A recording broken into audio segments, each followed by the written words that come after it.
Hello my friends and dear students, welcome back to Roshi study. I hope आप सब लोग खैरियत से होंगे। आज का हमारा डिस्कशन होने वाला है on the term refractive index. इस लेक्चर में हम एनालाइज करने वाले हैं रिफ्रैक्टिव इंडेक्स से रिलेटेड हर पहलू पर। नाउ बट आगे बढ़ने से पहले आप लोगों के लिए एक सवाल, और आपका सवाल है कि एक ऐसा मीडियम जिसकी रिफ्रैक्टिव इंडेक्स हाई हो तो ऐसे मीडियम को हम क्या बोलते हैं। और आपके ऑप्शंस हैं A optical density, B optically rarer medium, C optically denser medium या फिर डी एब्सोल्यूट रिफ्रैक्टिव इंडेक्स।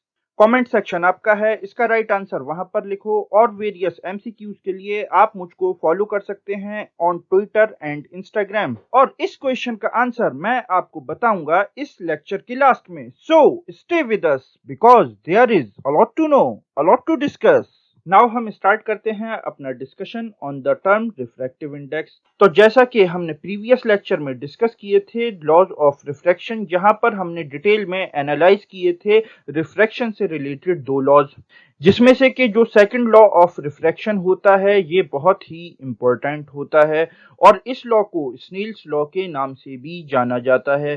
तो स्नेल्स लॉ या सेकंड लॉ ऑफ रिफ्रैक्शन ये कहता है कि जब कभी भी दो पार्टिकुलर मीडियम्स जो कि डिफरेंट डेंसिटीज पजेस करते हों, वहां पर जब हम एक इंसिडेंट बीम या एक इंसिडेंट रे को प्रोजेक्ट करते हैं टुवर्ड्स एन अदर मीडियम, तो वहां पर जो इंसिडेंट बीम होता है वो नॉर्मल के साथ एक पार्टिकुलर एंगल फॉर्म करता हुआ दिखाई देता है, जिसको कि हम एंगल ऑफ इंसिडेंस बोलते हैं। और जब ये रे या ये बीम ऑफ लाइट पास करती है इनटू एन अदर मीडियम, तो वहां पर हमको लाइट के पाथ में एक डेविएशन दिखाई देता है, एक डिफ्लेक्शन दिखाई देता है, एक बेंडिंग दिखाई देती है। और ये डेविएटेड रे या बीम ऑफ लाइट नॉर्मल के साथ एक एंगल फॉर्म करती हुई दिखाई देती है, जिसको हम बोलते हैं एंगल ऑफ रिफ्रैक्शन। तो सेकंड लॉ ऑफ रिफ्रैक्शन यहाँ पर यह कहता है कि चाहे हम किसी भी एंगल पर इंसिडेंट बीम या इंसिडेंट रे को प्रोजेक्ट करें टुवर्ड्स एन अदर मीडियम, वहां पर जो हमको साइन आई और साइन आर का रेशो मिलेगा वो हमेशा मिलेगा कांस्टेंट। नाउ तो ये जो कांस्टेंट है इसी कांस्टेंट को हम बोलते हैं रिफ्रैक्टिव इंडेक्स। नाउ तो रिफ्रैक्टिव इंडेक्स को जो डिफाइन किया जाता है ये डिफाइन किया जाता है as the ratio of sine of angle of incidence with respect to sine of angle of refraction. और ये होता है रिफ्रैक्टिव इंडेक्स का मैथमेटिकल रिप्रेजेंटेशन। तो बेसिकली रिफ्रैक्टिव इंडेक्स क्या होता है, ये एक मेजर होता है of bending of ray of light जब रे पास करती है from one medium to another, तो इसी को हम बोलते हैं रिफ्रैक्टिव इंडेक्स। नाउ तो ये जो डेफिनेशन थी ये थी in terms of angle. Now अब हम डिस्कस करेंगे रिफ्रैक्टिव इंडेक्स की एक और डेफिनेशन। तो दूसरी डेफिनेशन बेस करती है on the speed of light, because जब कभी भी लाइट ट्रेवल करती है इन डिफरेंट मीडिया तो वो वहां पर डिफरेंट स्पीड पर ट्रेवल करती है। ऐसा क्यों होता है? ऐसा होता है due to the density of the medium.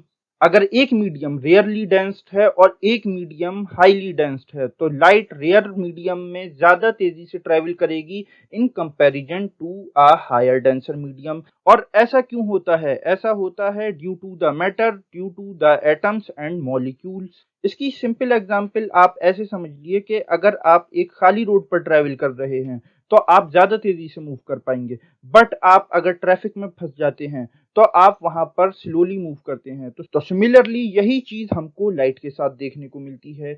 जहां पर जो रेयरली डेंस मीडियम होता है वहां पर लाइट तेजी से ट्रेवल कर लेती है in comparison to a highly dense medium.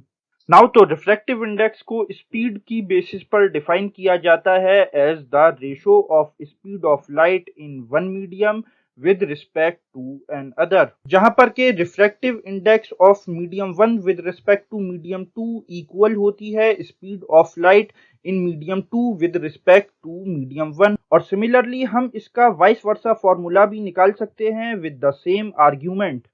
Then next important parameter है values of refractive index. Refractive index की हमें वैल्यूज दो टाइप्स के मिलते हैं, एक तो वन से lesser, it means between 0 and 1, और दूसरे वन से greater, it means between 1 and infinity. तो इन दोनों सेट ऑफ वैल्यूज से हमें क्या पता चलता है, आइए हम इसको डिटेल में एनालाइज करते हैं। देन कंसीडर किए कि अगर हमको एक सेट ऑफ मीडिया दे रखा है, मीडियम 1 एंड मीडियम 2, जहां पर कि लाइट ट्रेवल कर रही है फ्रॉम मीडियम 1 टुवर्ड्स मीडियम 2, और वहां पर हमें एन की वैल्यू मिल रही है ग्रेटर देन 1। एन यानी कि रिफ्रैक्टिव इंडेक्स, और रिफ्रैक्टिव इंडेक्स यानी कि speed of light in medium 1 with respect to medium 2। तो अगर हमें कभी भी रिफ्रैक्टिव इंडेक्स मिल रही है ग्रेटर देन 1, इट मीन्स ये हमको मिल रही है between 1 and infinity, such as 2, 3, 4 या फिर 1.5, 2.25। अगर कभी भी रिफ्रैक्टिव इंडेक्स हमें 1 से ज्यादा मिल रही है, तो जहां पर जो रिफ्रैक्टेड बीम ऑफ लाइट है, तो जो रिफ्रैक्टेड रे है, ये हमको डेविएट करती हुई दिखाई देगी टुवर्ड्स द नॉर्मल। तो यहाँ से हम एक रिजल्ट तो ये डेराइव कर सकते हैं कि जो स्पीड ऑफ लाइट होती है इन मीडियम 1, ये हमको हमेशा ज्यादा मिलती है देन द मीडियम 2। अगर रिफ्रैक्टिव इंडेक्स की वैल्यू हाई मिलती है देन द 1। अगर इस केस में रिफ्रैक्टिव इंडेक्स हमको मिल रही है ग्रेटर देन द 1, यानी कि जो मीडियम 2 है ये ज्यादा डेंसर है इन कंपैरिजन टू मीडियम 1। इसी वजह से जो स्पीड ऑफ लाइट थी ये हमको ज्यादा मिल रही थी इन मीडियम 1, बिकॉज वहां पर मैटर कम था और लाइट को ट्रेवल करने में कम ऑब्स्टिकल्स का, कम हर्डल्स का सामना करना पड़ रहा था। बट अगर हमें रिफ्रैक्टिव इंडेक्स की वैल्यू 1 से कम मिलती है, यानी कि ये लाई कर रही है बिटवीन 0 एंड 1, तो यानी कि वहां पर जो रिफ्रैक्टेड बीम या रिफ्रैक्टेड रे है ये बेंड कर रही है अवे फ्रॉम द नॉर्मल। और इससे ये पता चलता है कि जो speed of light in medium 1 है ये कम है than the speed of light in medium 2। It means अब यहाँ पर जो मीडियम 1 की डेंसिटी है ये कंपैरेटिवली हायर है देन द मीडियम 2। नाउ तो रिफ्रैक्टिव इंडेक्स हमें बताती है about the density and speed और velocity of light with respect to other medium. और एक और इम्पोर्टेंट चीज, रिफ्रैक्टिव इंडेक्स जो होती है ये एक यूनिटलेस क्वांटिटी है। तो जब हम ये कह रहे हैं कि रिफ्रैक्टिव इंडेक्स है 1.5, देन इट मींस जो वेलोसिटी है लाइट की वो एक मीडियम के रिस्पेक्ट में दूसरे मीडियम से 1.5 गुना कम होगी। एंड सिमिलरली जो मीडियम है वो 1.5 गुना ज्यादा डेंस मिलेगा। जैसे कि आप इसको एक एग्जांपल से समझ सकते हैं कि अगर मीडियम 2 में लाइट ट्रेवल कर रही है with a speed of 3 lakh kilometre पर सेकेंड, और मीडियम 1 में लाइट ट्रेवल कर रही है with a speed of 2 lakh kilometre पर सेकेंड, देन यहाँ पर जो इनकी रिफ्रैक्टिव इंडेक्स निकल के आएगी वो आएगी 1.5, यानी कि ये मीडियम 1.5 गुना ज्यादा डेंस है इन कंपैरिजन टू मीडियम 2। और इस मीडियम में लाइट की स्पीड 1.5 गुना ज्यादा है इन कंपैरिजन टू मीडियम 1। तो ये तो था रिफ्रैक्टिव इंडेक्स के बारे में एक एनालिसिस। नाउ तो इसी से रिलेटेड एक और इम्पोर्टेंट टर्म होता है एब्सोल्यूट रिफ्रैक्टिव इंडेक्स। तो आइए इसको भी इसके साथ ही डिस्कस कर लेते हैं। नाउ एब्सोल्यूट रिफ्रैक्टिव इंडेक्स की डेफिनेशन को डिस्कस करने से पहले रिकॉल किए रिफ्रैक्टिव इंडेक्स की डेफिनेशन को on the basis of speed of light. तो वहां पर हमने रिफ्रैक्टिव इंडेक्स को डिफाइन किया था as the ratio of speed of light in one medium with respect to another medium. तो एब्सोल्यूट रिफ्रैक्टिव इंडेक्स क्या होता है?